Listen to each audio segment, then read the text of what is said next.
Hi, my name is Jacob Mariquin, and this is assignment number 3 for cgt245, and this assignment deals with lighting. So, for my classes in mutation, we had depression, and basically, let's just get right into how I laid out this assignment.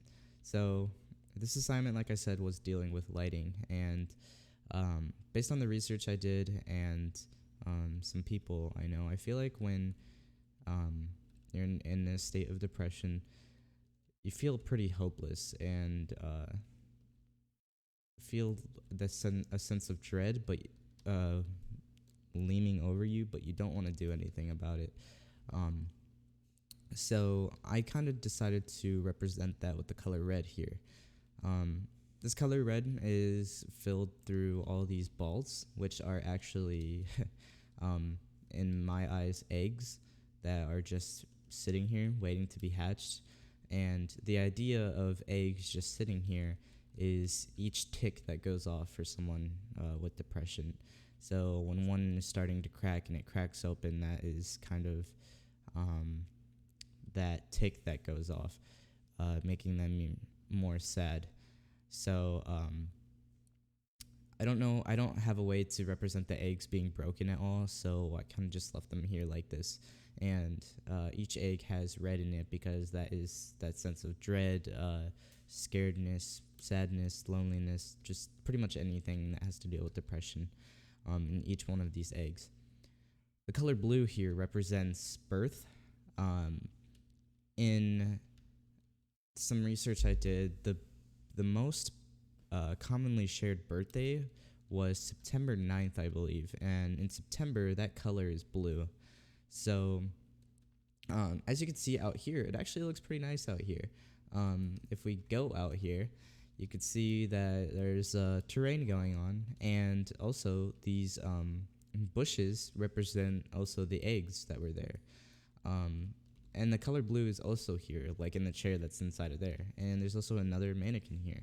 This mannequin is supposed to represent the character that's inside of there, but this is at birth. I feel that at birth, as a child, you have no worries of anything in the world, and you don't really think about any stuff that has to deal with depression, really, for most people at least.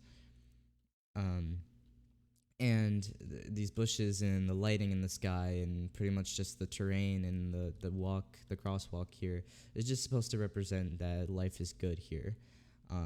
And when we're inside of here, you can only see outside, see what the past used to be.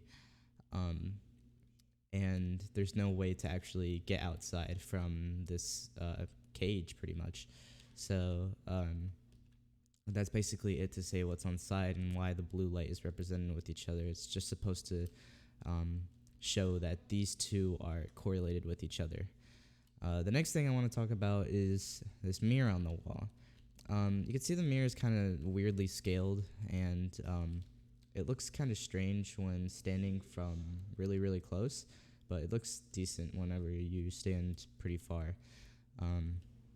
But besides that, there's also a mirror on this side too, but the lighting is actually in front of the balls for most of these right here, so it's not too bright compared to this one.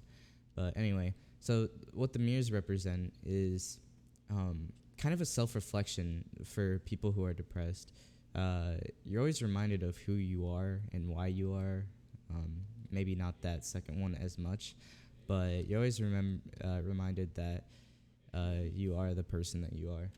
And this mirror just kind of represents that idea that people are always watching you, and that you will always be looking at the person that you are right now. And yeah, it's pretty much just a squared off room.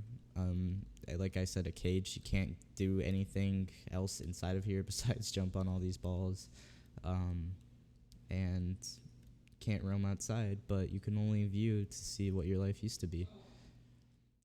So that's what the gamer would feel, at least in the sense of depression that I wanted to emit here. And that covers my assignment, basically. So thank you for watching. learned a lot in this actually with the mirror and the lighting part of the assignment, and I hope to learn more. Thank you.